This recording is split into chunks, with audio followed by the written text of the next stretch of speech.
तो बच्चों, geography school में आपका स्वागत है। आज हम आपने जो कल भूगोल का पेपर दिया है +2 क्लास का, उसको आपके साथ डिस्कस करेंगे। उम्मीद है आपका पेपर बहुत ही अच्छा हुआ होगा।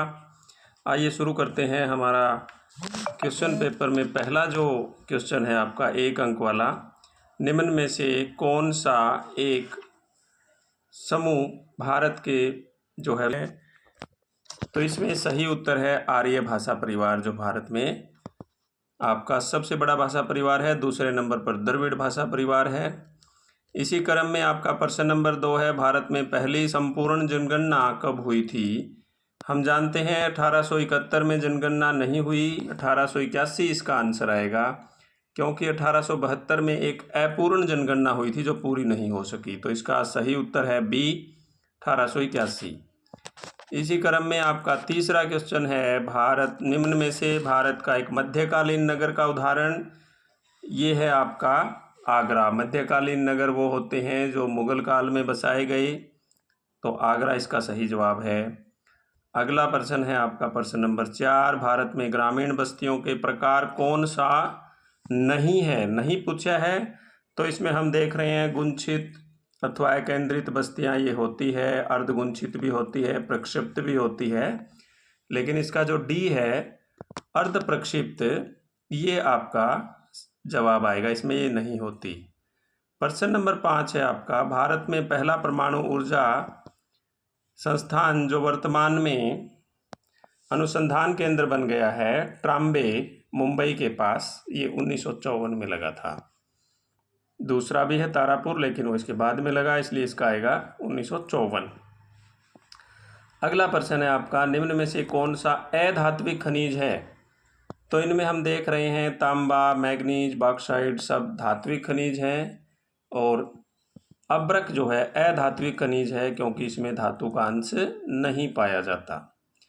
अगला प्रश्न है आपका प्रश्न नंबर 7, हिमाचल प्रदेश के चंबा में जो भरमौर जनजातीय क्षेत्र है, वहाँ निवास करने वाले जनजातीय समूह का नाम है गद्दी, जो हम बार बार पढ़ते आए हैं, तो इसका उत्तर आएगा गद्दी। अगला है, गोवा में जो जुआरी नदी के मुहाने पर जो प्रमुख प्राकृतिक बंदरगाह है, भारत का प्राचीन बंदरगाह है, वो आएगा आपका मार्मा गोवा। मरमा गोवा इसका सही जवाब है। 9वां क्वेश्चन है आपका कारण कथन वाला। इसमें हम देख रहे हैं कि अभिकथन है, भारत में तीव्र नगरीकरण के कारण बड़े शहरों में झुग्गी झोपड़ियाँ बढ़ी है। ये बिल्कुल सही बात है। और शहरी भूमि की अधिक कीमत होने के कारण और अपर्याप्त आवासीय सुविधाओं के कारण गरीब जो है प्रवासियों को अनौपचारिक रूप से इन बस्तियों में रहना पड़ता है विवश होकर के। तो इसमें ए आपका आएगा, कथन और कारण दोनों सही है और सही व्याख्या करता है। अगला प्रश्न नंबर 10 है आपका 1 अंक वालों में लास्ट क्वेश्चन। इसमें है कि भारत में जल प्रदूषण का मुख्य कारण औद्योगिक अपशिष्ट और घरेलू सीवरेज का अपशिष्ट है। सही बात है ये, और भारत में उद्योग एवं घरेलू इकाइयां अपशिष्ट निपटान के संबंधित पर्यावरणीय नियमों को कड़ाई से पालन किया जाता है। ये सही नहीं है, कड़ाई से पालन नहीं किया जाता, इसलिए तो जल प्रदूषण प्रमुख समस्या है। तो इसका सी आंसर आएगा, ए सही है और आपका आर गलत है। अब 2 अंक वाले प्रश्न आपके आते हैं। इनमें पहला प्रश्न है, पर्यावरण निश्चयवाद से क्या अभिप्राय है? ये जर्मन विचारधारा है, सबसे प्राचीन विचारधारा। फ्रेडरिक रीटजेल इसके जन्मदाता है। इनके अनुसार क्या है, प्रकृति श्रेष्ठ है और मनुष्य गौण है, यानी कि ये प्रकृति की श्रेष्ठता की बात करते हैं। जनसंख्या घनत्व का यहाँ पर सूत्र पूछा गया है, यानी कि कुल जनसंख्या और कुल क्षेत्रफल के अनुपात को हम जनसंख्या घनत्व कहते हैं। तो सूत्र हम लिखेंगे इसका, कुल जनसंख्या भाग में कुल क्षेत्रफल।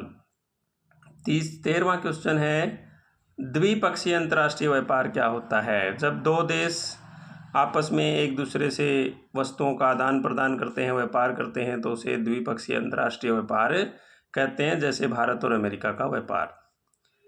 प्राथमिक क्रिया वो होती है जिसमें हम प्राथमिक उत्पादों का प्रयोग करते हैं। सीधे प्रकृति से जुड़ करके अपनी क्रियाएं करते हैं, जैसे कृषि करना, मछली पालन, लकड़ी काटना, शिकार करना। अगला है जल के पुनः चक्रण और पुनः उपयोग से क्या अभिप्राय है। इसका मतलब है कि हमें जो जल उपलब्ध होता है, जैसे हम जानते हैं वर्षा का जो है शुद्ध पानी का प्रमुख स्रोत है, वहाँ से हमने पानी इकट्ठा किया, उसको हमने पीने के लिए प्रयोग करते हैं, और जो पानी प्रदूषित हो जाता है उसको साफ़ करके हम दोबारा से कपड़े धोने में, पेड़ पौधों को डालने में प्रयोग कर सकते हैं। तो ये पुनः चक्रण है जल का, यानी कि उसको साफ़ करके किसी भी विधि से दोबारा प्रयोग करना।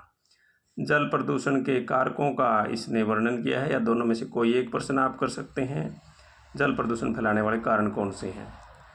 ये पिछली बार भी आया था आपका प्रश्न नंबर 16। पृष्ठीय प्रदेश यानी किसी बंदरगाह के आसपास का जो क्षेत्र है, जिससे वो बंदरगाह अपना कच्चा माल प्राप्त करती है, या जो वहाँ पे तैयार माल आता है उसको प्रवाहित करती यानी डिस्ट्रीब्यूट करती है, जो सड़कों रेल मार्गों से जुड़ा होता है, बंदरगाह के आसपास का प्रदेश पृष्ठीय प्रदेश कहलाता है। जिसका जितना बड़ा पृष्ठीय प्रदेश होगा वो उतना ही बड़ा बंदरगाह होगा। आयात और निर्यात दोनों में से कोई एक कर सकते थे आप। वस्तुओं को किसी देश से मंगवाना आयात है, और हम जो बेचते हैं सामान वो भेजते हैं दूसरे देशों को, वो निर्यात कहलाता है। अगला है भूगोल में द्वैतवाद से आप क्या समझते हैं। दोहरी विचारधारा किसी भी विषय पर, द्वैतवाद, दो विचार अपने दो मत प्रकट करना, द्वैतवाद कहलाता है। अगला प्रश्न है आपका, कृषि क्षेत्र में भारतीय श्रमिकों का सबसे अधिक लोग जो है कृषि क्षेत्र में लगे हुए हैं, क्योंकि भारत एक कृषि प्रधान देश है। यहाँ की कृषि भूमि जो है कृषि के लिए उपयुक्त मानी गई है, जलवायु भी उपयुक्त है, और ज़्यादातर लोग कृषि कार्यों में ही लगे हुए हैं। दूसरा बड़ा कारण है कि यहाँ शिक्षा का अभाव है, इसलिए दूसरे क्षेत्रों में रोजगार लोगों को कम मिलता है, ज़्यादा लोग कृषि कार्यों में लगे हुए हैं। स्मार्ट सिटी मिशन जो सरकार ने बनाया है, शहरों को स्मार्ट बनाने की योजना, उसके तहत जो है हमारी केंद्र सरकार जो है शहरों में इंटरनेट की सुविधा है, साफ़ सफाई की सुविधा है, परिवहन की व्यवस्था है, और उसको काफ़ी दुरुस्त करके एक शहर को साफ़ सुथरा और स्मार्ट बनाने की योजना, स्मार्ट सिटी योजना शुरू की गई थी। जनसंख्या वृद्धि को प्रभावित करने वाले कारक या उसको निर्धारित करने वाले कारक हैं 3 मुख्य रूप से, जन्म दर, मृत्यु दर और प्रवास, जिसके बारे में आपने लिखा होगा।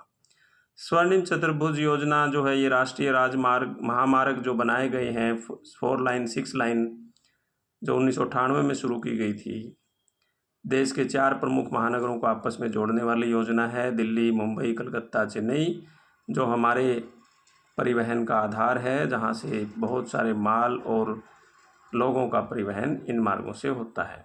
अटल टनल, ये एक अभी बनाई गई सुरंग है, इसका नाम अटल टनल रखा गया है।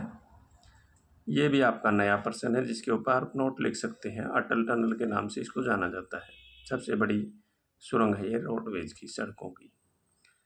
अगला प्रश्न आपका आया है, ध्वनि प्रदूषण से, यानी कि वो ध्वनि जो हमारे कानों को और शरीर को, मन मस्तिष्क को नुकसान पहुंचाए, वो तेज़ ध्वनि प्रदूषण का रूप ले लेती है। इसके कारण क्या है, इसके ऊपर आपने बताना है, या आप इसमें एक प्रश्न नंबर आगे है अथवा में, मलिन बस्तियों के निवासी जो बच्चे हैं वो स्कूली शिक्षा में वंचित रह जाते हैं।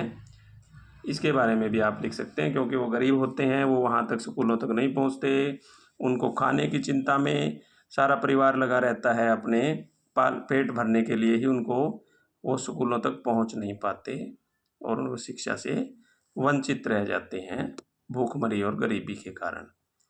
अगला प्रश्न है, मानव विकास के 4 स्तंभों के बारे में आप लिख सकते हैं, या मानव विकास की 4 उपागम लिख सकते हैं। समता, सतत पोषणीयता, ये कई तरह के 4 का उपागम, किसी एक का वर्णन आपने करना था।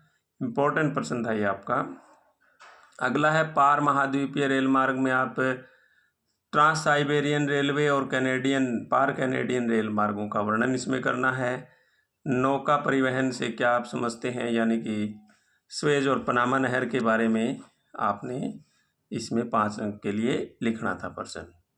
इसी क्रम में भारत में फसलों की 3 प्रमुख ऋतुएं हैं, उनका विस्तार से वर्णन करना था 5 अंक के लिए, जैसे रबी की, खरीफ की और जायद की फसलें।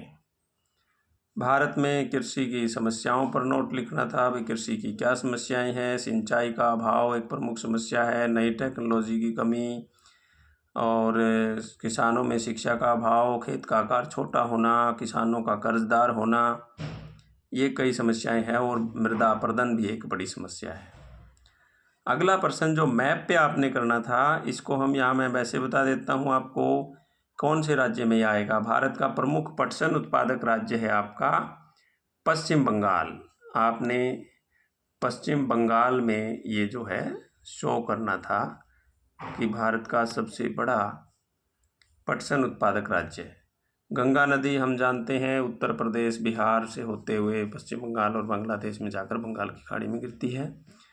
बालाघाट आपका ये एमपी में है, छत्तीसगढ़ और मध्य प्रदेश की सीमा पर मैंगनीज उत्पादक क्षेत्र। रत्नागिरी आपका महाराष्ट्र में है, मुंबई से नीचे, और कोची बंदरगाह केरल में है। तो ये आपका इस तरह से 5 अंक का मानचित्र पे जो आपने दिखाना था। उम्मीद है आप इसको अच्छे से करके आए होगे और आपको मेरी बताई गई इन बातों से कुछ न कुछ हेल्प ज़रूर मिलेगी, ताकि आप अपने अंकों का पूर्वानुमान लगा सकें। और मेरी तरफ से एक बार फिर से आपको बहुत बहुत शुभकामनाएं। Thank you all of you.